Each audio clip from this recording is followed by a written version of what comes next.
guys, and welcome back to my channel. I wanted to do a little video on things that I was loving in 2024 that were new to me.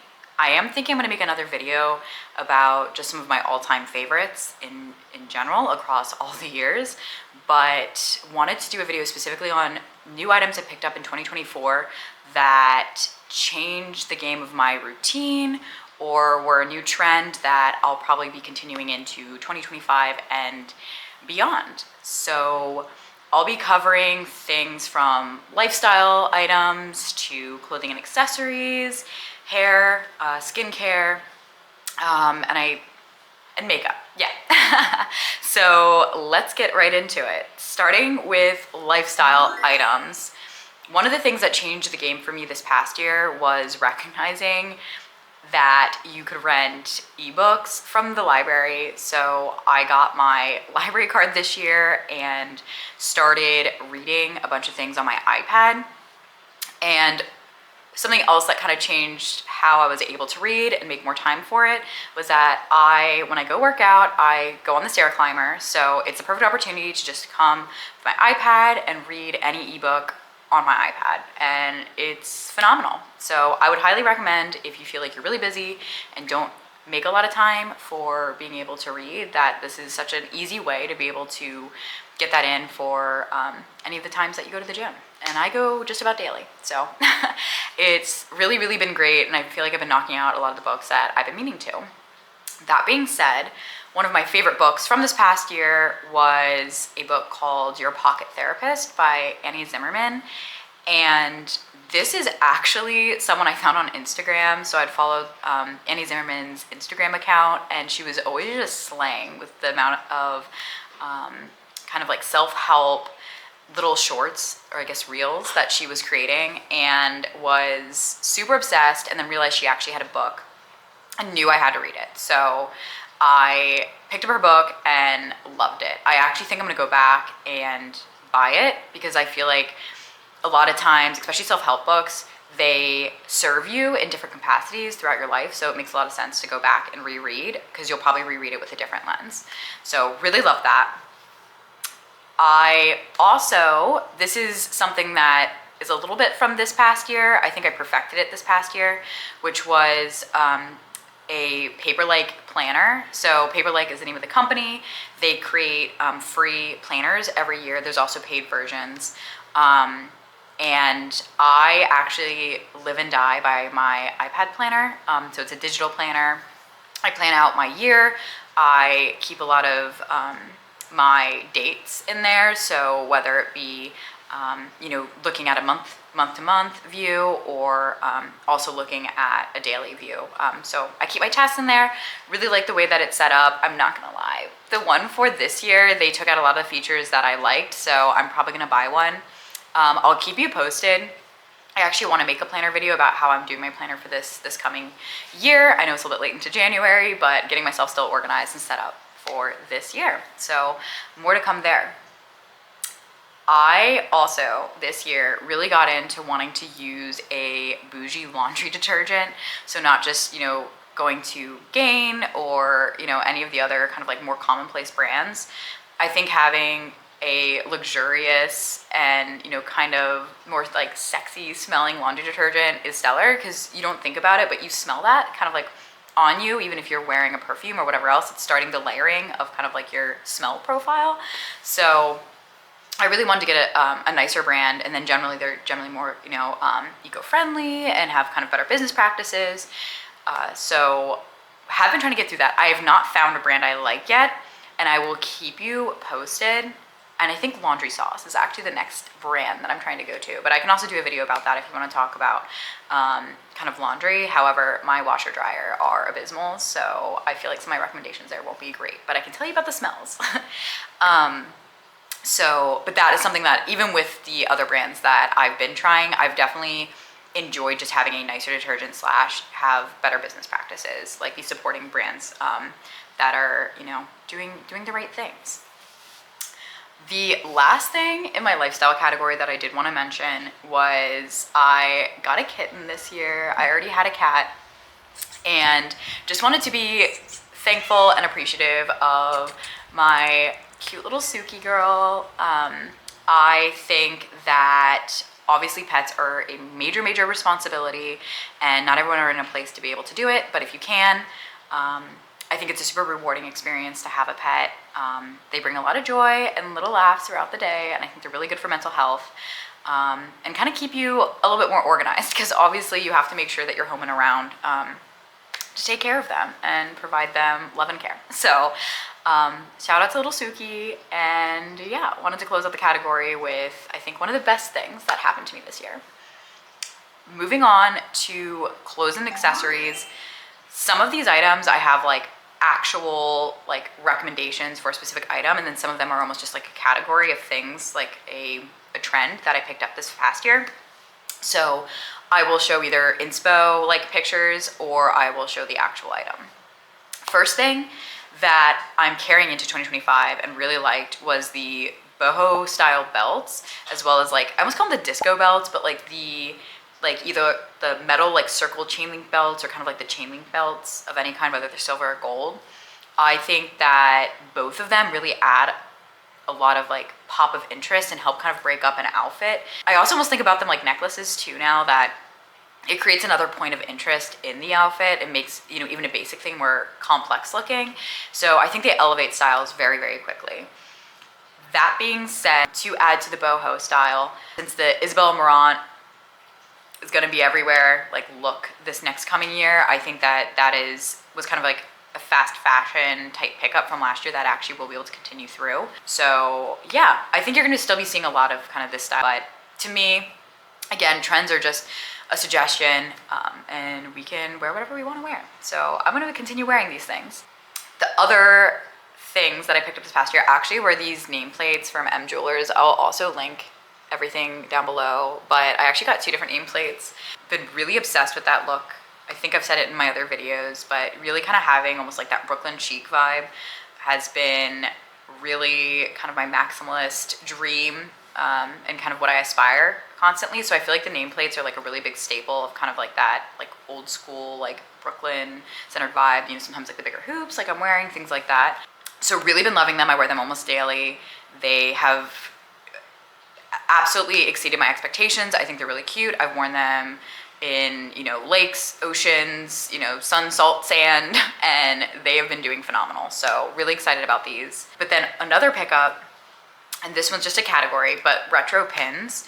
So I really liked elevating different pieces or styles wearing pins. So generally I've been doing like hats that have been embellished with pins, or, you know, adding it to like a scarf.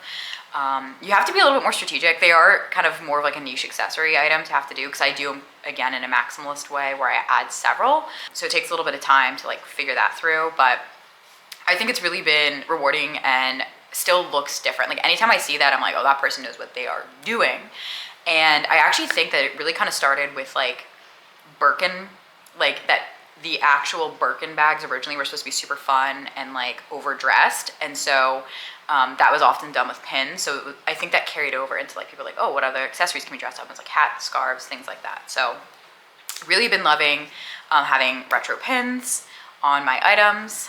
And then, as I was talking about with maximalism, this was the first year where I was doing maximalist rings, and I've really been enjoying the way that that looks. And I don't know, I feel like it makes like fingers just look super like I'm not wearing any right now, but like dainty. So you've got like, I always wear the, you know, fake nails, so I've got like fake nails on, and like all the, you know, different rings. I think just looks so good. I don't know, it just looks like it really makes me feel like I'm in my feminine energy, and I will support that, you know, for anyone that's looking for that, you know, type of vibe. And that's how I feel for me. So really been liking that. I also had said I would never ever as a city girl get a pair of these, but I ended up with 3 this past year, but cowboy boots. So I really loved kind of the striped balance that I feel like I saw a huge like surgence of this past year, was cowboy boots done in a city girl way. And I kid you not, I think almost every single day in the summer I was wearing a cowboy boot with like a short, but then, you know, like again, like kind of those maximalist jewelry styles that I wear. And I think it's just like such a fun play to mix styles. And I really found myself enjoying that and wearing cowboy boots. So I actually have like a red pair, a like neon green shiny metallic pair, and then a red pair. And I definitely wore the red pair the most. So cute. So highly recommend the cowboy boot style. I also, as a, just like kind of a category, really started incorporating long skirts. So whether that be, you know, the maxi full length skirts or kind of wear the midi, so they're, you know, a little bit in between, but like full. I've had a lot of bodycon long skirts throughout my life, but having like a more full bottom skirt, I think is again such a cute juxtaposition with like wearing like a little top or like a little tank with it. It's also super comfortable and you don't have to be like adjusting yourself like all the time to be wearing something like that. I feel like a lot of the styles and fits I wear, you know, I'm always having to fidget, which is not cute. And it's uncomfortable. So huge, like kind of big flowy skirts are really comfortable. You know, you feel, you know, safeguarded, you know, especially if you have like a flowy one in the summer, you're not worrying about a breeze taking your skirt, you know, things like that. So I've really been enjoying them. But then also when you like, again, use a belt, accessorize it, so cute. So started that last year, definitely carrying that into this year. And the last item I have, I wear almost every single day, because like I said, I go to the gym almost every single day, and these match everything. But the Nike V2K and kind of the silver colorway sneakers are amazing. And I follow some shoe channels, and I don't have all the science behind them, but they actually talk about that they are a surprisingly good and like supportive running shoe. I think there's a lot of people who say that, you know, like the Nike, Adidas, whatever, like these like classic athletic brands don't really create sneakers that are that great for the foot. They're more about style and aesthetic. Not surprised. I know there's been, at my gym, I see like a mass migration. Like people are not wearing kind of conventional shoes anymore. Like I think they're on like the all clouds, on clouds. I don't even know. Oh, as you can tell, I care about fashion and not function. These are comfortable. Like I can wear them around the city. I can wear them, you know, at the gym, like doing any type of exercise. I've found that they've held their shape. They're really supportive. I think they're super cute. I'm looking to get them in more colorways probably this coming year because I am obsessed. So moving on to hair items that I have been loving in 2024. So one of them is the Fable and Mane hair oil. So honestly, I don't know how much it really does for my hair, but the scent of it for like fall and winter, it's so kind of like earthy, herbal type smelling. It really makes you feel like sexy. Like I really love the way it smells for, like I said, like fall and winter. So I don't know if I can say that like the like healing to my hair properties or any of it was really that exceptional, but the smell and at last I feel like was just really kind of this like sultry scent, but definitely very herbal. So if you don't really like kind of like natural smelling things, I don't know if I'd recommend this, but I have a tendency to like kind of more of those like deeper scents once you get to winter, you know, and kind of like set a vibe, set a mood. So really, really loved that. Been very surprised with it. And then I've also been doing hair oiling more religiously. Obviously, I've been trying to heal my hair and it's been growing out from, I had it all blonde. So I do also know it's a little bit hard for me to tell some of these things because I'm used to my blonde hair and like being kind of damaged. So I don't know if it's just my hair is healthier because I've not been bleaching the crap out of it to get it blonde.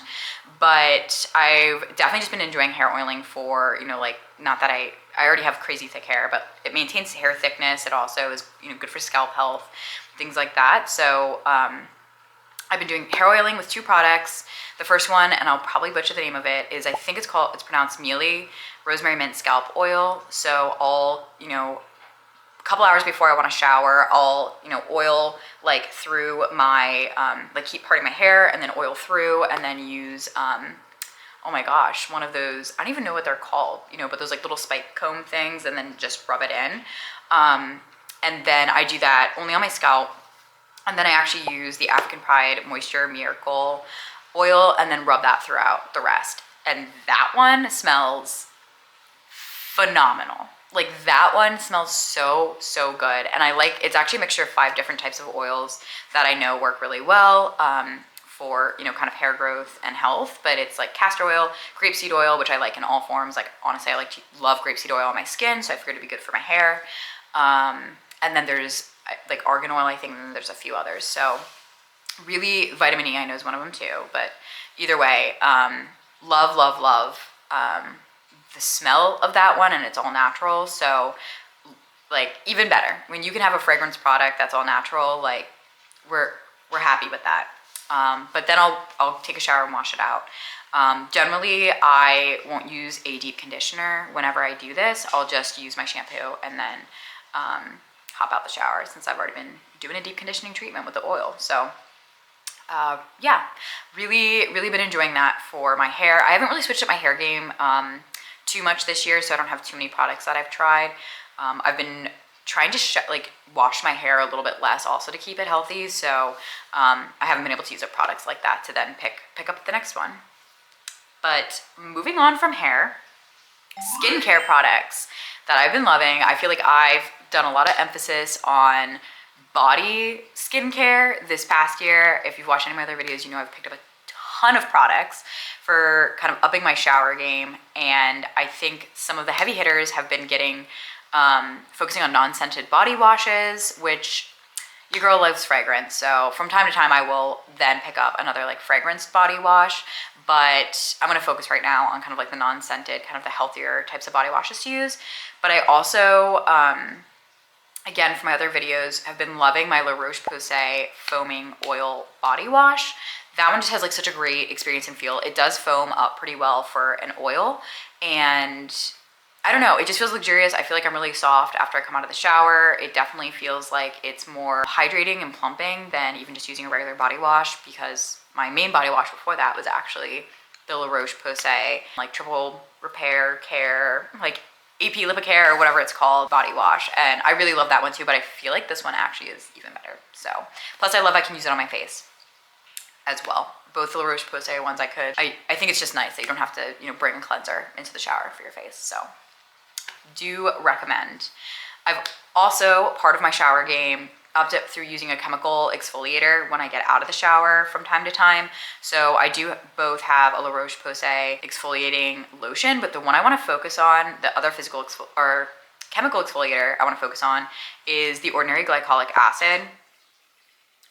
Oh my gosh, when I tell you that you will be so soft, and I suffer greatly from like ingrown hairs and discoloration from the ingrown hairs, and this is like helped so much. I will not say that like I'm, it's perfect and like all of a sudden magically I'm look smooth as a baby and have like no flaws, but I definitely think that it has shown the most impact for like any product I've ever tried to use to impact those types of things. So really love that product. And then the last for body care was a body oil after the shower. So I had started using bio oil, which I actually do really love, and I actually really like the scent of it. It almost has like, it almost smells like cinnamon tangential to me. There's like this warmness to it. I don't love that it has palm oil in it, which is another like problematic ingredient, but I just try and be mindful and not use things when I kind of notice it, but I don't generally always like deeply research some of these products. So I can say it have changed my skin game, just like the glycolic acid, because that one also helps like stretch marks and again, discoloration, things like that. But I do really enjoy that product. I don't know if I'll keep picking it up. I also had vitamin E oil, like just getting straight up vitamin E oil. Really love that. It does have a bit of a smell that lingers. That's like not, it's not pungent, but it's present, and it smells like almost what you would think like a medical type oil smells like. So I have been trying to move from that and finding a new body oil product that I like better, but those did work really well. So I think the premise of putting a body oil into my routine is going to transfer over, but I'm going to find a better body oil. So that was the last for my body skincare. But for face, I actually this past year kind of moved, because it used to always be like French Pharmacy, and then I moved to the Korean skincare that everyone was on, and stuff like started moving back to like French Pharmacy. I'll probably continue with a mix of like Korean and French, but the products that I know were most stand out for me this past year were the Embryolase cream that everyone's like obsessed with all over TikTok and Instagram and the internet as a whole. But that one is so lovely. I wanted to not like it as much as I liked it. It is fragranced, but the fragrance is like beautiful, like walking through a flower field type vibes. It's, oh my God, it's so good.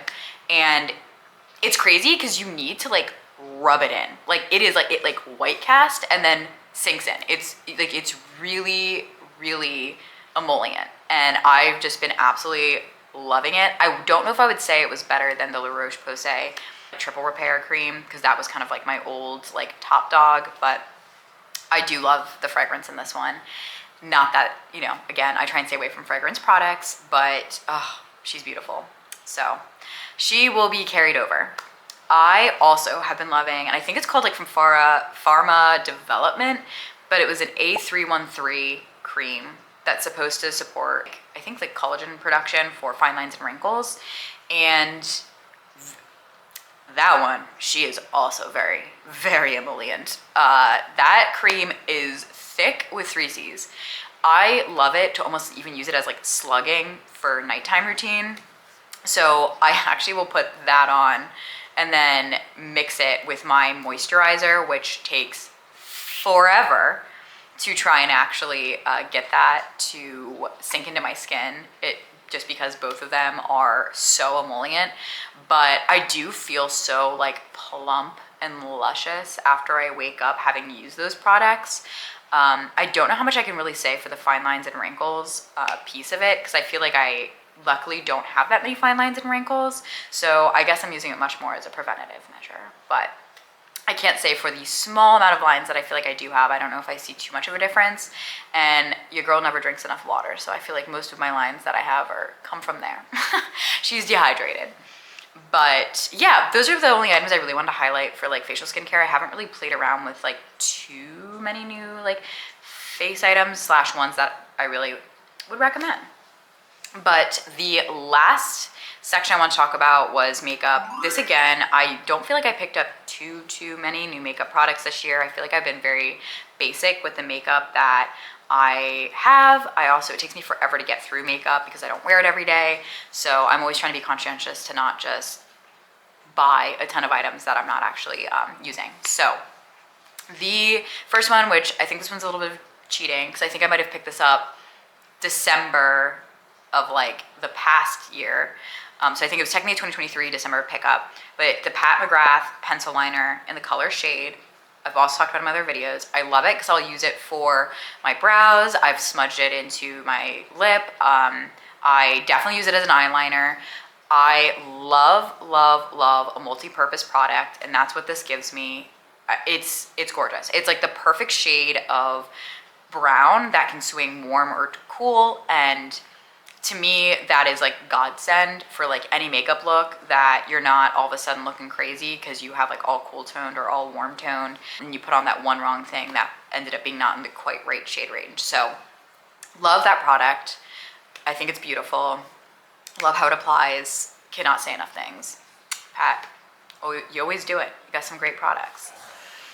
The other item that I've been literally upended all of my other highlighters, because I had some Die Hard like highlights that I was like this, but the e.l.f. Halo Glow highlighter has been that girl for me. New permanent rotation spot.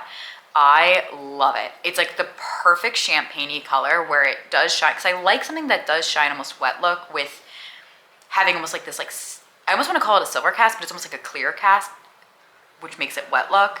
And it has that perfect, but then it has this like kind of champagne or pearlescence to it too. So then it also is like obvious that it's a highlight, like not chunky glitter obvious highlight, but like obvious that there's like something like more va-va-voom than just wet. Because I do have some highlights that are literally like just a wet, you literally even apply Vaseline and just to get like a literal wet look if you want that as like a trick. But if I'm applying a highlight, like I'm intentionally like, I want to have a little glitter, a little sheen. And this one is so good. And I think they have quite a few shades, like as far as highlighters go, I think they have a few shades, because I think it's more I'm supposed to follow like kind of like a nude baseline for different like color range of you know, different folks. So I do like that they kind of like have tried to have like a nude based on shade range, if that makes sense, versus like a lot of highlights. Like I remember back to like the Becca highlighter days, you know, I feel like they didn't have like a nude almost like shade range. It was just like different colors of sparkle. So I like that this is, you know, able to be a little bit more hopefully like inclusive for folks. Another item that I was loving was the Rare Beauty mascara. I think that I could be pulled away from the Rare Beauty mascara, but it was the best new mascara that I found that I'm into. And mascara, there's a lot of parts of that to me. You know, obviously there's the applicator, there's how it wears, fallout, you know, whether it's volumizing or lengthening, and there's just like so many facets, but this one hits a lot of them for me that, you know, it wasn't looking like crazy, like I was able to get it off, like I wasn't waking up the next day even though I fully washed my face, having it like falling down, you know, I wasn't having fallout during the day because there's like the flaky fallout, or like I'm oily, so sometimes like mascaras will like bleed. It's just, it hits all the markers. She does what she needs to do and what you're expecting, you know, you put it on, you got long lashes, you got thick lashes, it stays. I'm good with that. So it's good. I feel like I could do better with like more lengthening, but we like her. We like her. The next item is the Makeup Forever pencil lip liners. I did highlight those in my, I think after Black Friday pickups. So there's like 4 of like their most popular kind of like lip liner shades. They are actually also multi-tools. I love them. The shade, they're all like pinkish nudes to browns, and they're the perfect multi-tools. I love how they apply. Nothing ever stays on my lips that long, so this doesn't have amazing staying power for me, but they have just as good a staying power as like anything else I've tried. But they are gorgeous formulation and color, and they are very, very forgiving and easy to apply. I've definitely used some where like you're kind of smudging it out and then all of a sudden it's like inconsistent how it's applying, like in like actual like gradation of color, and I don't know, they've got a lovely formula. I like that I can use them, you know, lips, eyes, cheeks, you know, use it as like an eyeshadow versus like eyeliner. Just love. I think they're great. I'm really excited to probably dive more into some Makeup Forever products because I didn't really have any, and I know that they're kind of an oldie but a goodie in the beauty community. I also wanted to highlight the Rimmel Cappuccino lip liner. It is the perfect, like 2000s, like brown, like overlined lip line color. It is so pretty. Like it was a color I was looking for because it kind of has this like somehow like cool toned but like red toned type look to it, and it filled a niche that I was looking for, and at like $5.99 price point, and for the formulation, please, like that, I could not stop wearing that in my New York City vlog. So if you were watching that, that is what I was like, that was my girl that whole trip, like obsessed. So definitely love good formulations at low price points. I will probably have to check out some of Rimmel's other stuff. They might have sold me. And then e.l.f. is like one of my all-time favorite like brands. So you can definitely get good products at lower price points. But that actually concludes my 2024 to 2025 recommendations. Really excited to get into 2025, try out some new products, give you some reviews. Actually, I think I want to start doing like my monthly favorites. I think those are really cute. I enjoy watching those, so I hope you guys enjoy watching those too. But yeah, I'll have to be filming a January favorites like now. But thank you so much for watching, and we'll talk soon. Bye.